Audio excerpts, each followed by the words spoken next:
where do pasture pigs fit into regenerative agriculture? Now, defining regenerative agriculture in and of itself is pretty complicated. Some people think of it as sustainability, some people think of it as regenerating soil life, and some people think of it as following 5 or 6 different principles that help regenerate the soil. Regenerative agriculture takes place in a host of different systems, in a host of different climates, and so it looks differently in different places. And so regenerative agriculture can apply to production systems that include just perennial pasture by raising ruminants. It can also apply to grain or row crop type fields, and it can also apply to different types of livestock production. When you put pigs on pasture, it provides a lot of great benefits for regenerating the soil. However, having pigs on pasture, in my mind, even with regular rotations, does not necessarily mean that we are practicing regenerative agriculture. Before we talk about pastured pigs and their contribution to regenerative agriculture, let's take a look very, very briefly at raising cattle on our pastures and see how they perform in a regenerative agriculture system. Where I'm standing now is what my dad calls the red field. It's a 40-acre pasture converted from row crop into pasture. It's divided into 6 different paddocks with a hub in the middle where the cattle can get water. That hub is just to the left of my white truck up there. And so what we can do is we move the cattle into one of the paddocks. They graze it. We can spend 10 minutes moving them into the next paddock, and each paddock will give them enough forage for a few days or a week or 2, depending on how many cattle we have out here. In the February, March, April time period, the fescue is growing really, really well. It's performing really well.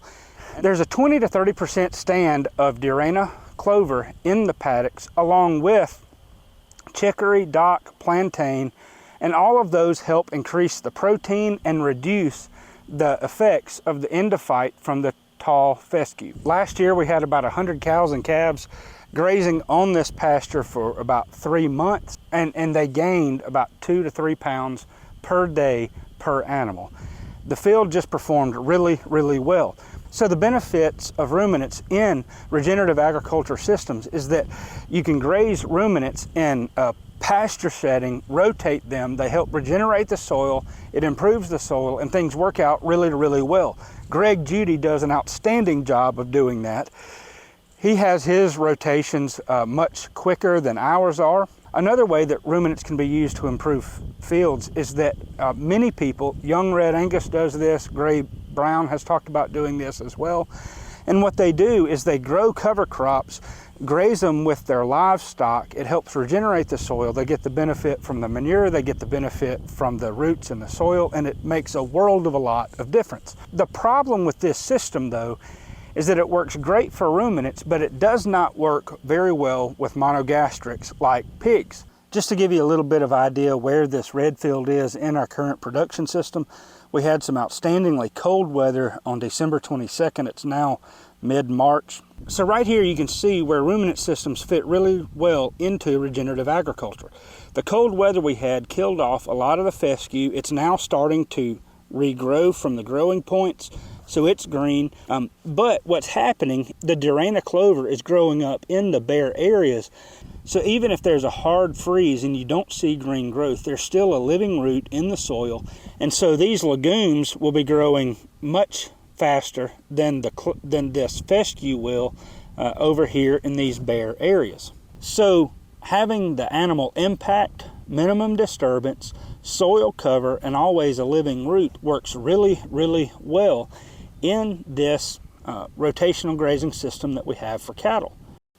It looks pretty bare right now, but that's primarily because of the cold weather. Unless we have 8-degree weather again, this whole field will be 6 inches tall or so with clover and tall fescue. We'll graze it at 6 or 8 inches, then real quickly, then we'll move the cows off of it and it'll be ready to graze again in another 3 or 4 weeks.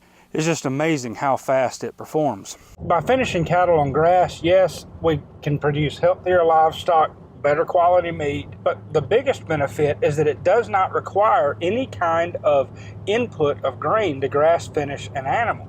You can just grass finish beef without having to purchase inputs from monoculture agriculture. putting pigs on perennial pasture is a lot like putting people on a perennial pasture and expecting them to survive. Yes, some people can survive on a vegetarian diet alone.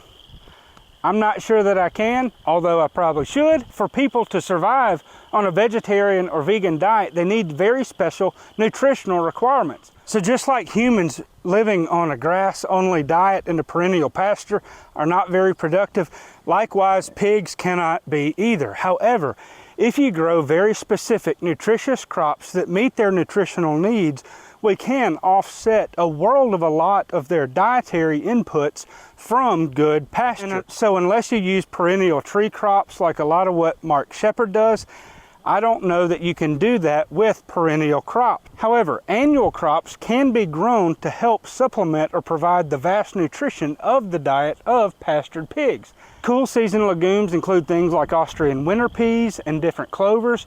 Warm season things include things like soybeans and cowpeas. You can also grow brassicas that includes everything from kale, collards, turnips, rape, all types of different greens for pigs. Also, they do pretty well on some other forbs like chicory, dandelion, dock, and a few others, although they don't eat those quite as well. Here in Mississippi, we can grow a lot of cool season annuals that our pigs perform really well on. As long as we have soil moisture, we can begin planting in August and go all the way through April and May. Now in Mississippi, once you get into June and July and August, it's way too hot to have pigs on open pasture like this. They need shade, and they need more shade than just 1 or 2 trees provide. They really need deep shade to help cool the whole environment, not just to keep the sun from beating down on them. So my plan is to take this 10 acres of pasture right here and grow cool season annuals to supplement our pig feed. For 2 months out of the year, our pigs eat a lot of pumpkins and acorns, but we don't have a whole lot of nutrition that we can feed our pigs other than grain the rest of the year. So by growing these cool season crops that our pigs do really well on, we can supplement a lot more of their feed. And so rather than feeding 900 or 1,000 pounds of grain per pig to get them to finished weight, if we can reduce that amount even by 25% on 100 pigs, we can go from feeding 40 to 50 pounds of grain to feeding 30 to 40 pounds of grain to get those pigs to that weight.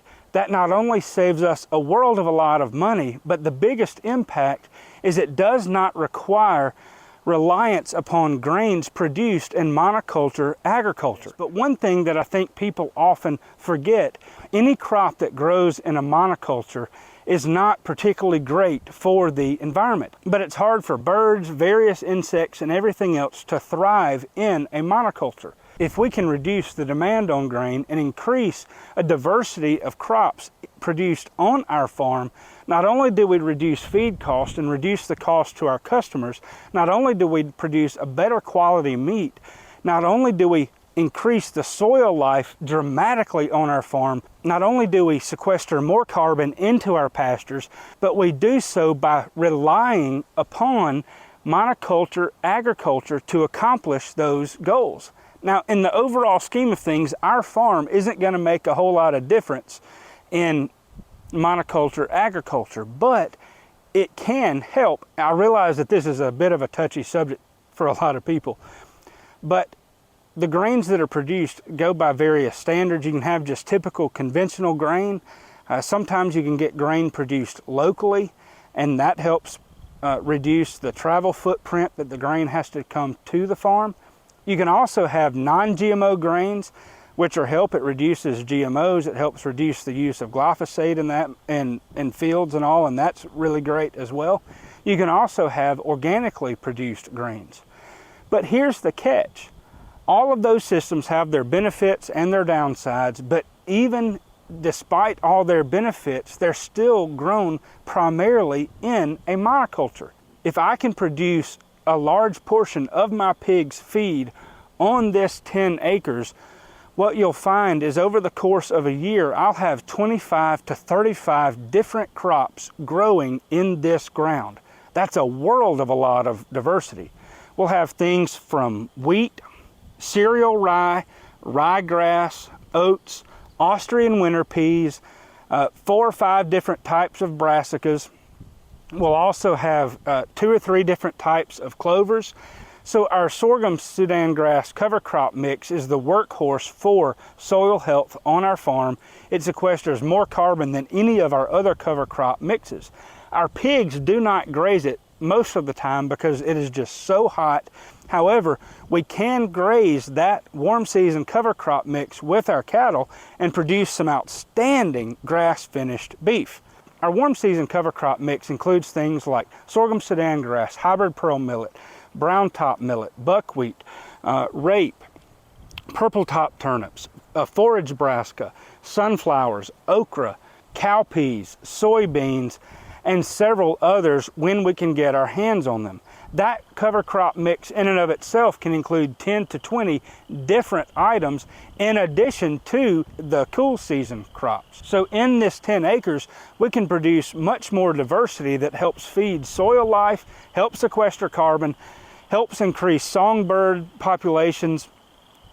It helps insects, natural pollinators, and so many other things. So where I think pastured pork production really can step up their game in helping regenerative agriculture is by producing much more of their own feed.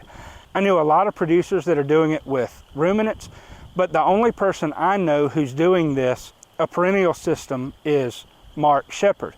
Sugar Mountain Farms does a good bit of that stuff in Vermont, I believe, but those are the only 2 producers that I know that grow many of their own forages on their farms for their pigs. So how do pigs contribute to regenerative agriculture? So yes, they help scatter the manure, and they turn what could be a toxic sludge in a lagoon and put it into pastures or wooded lots where it can become very beneficial.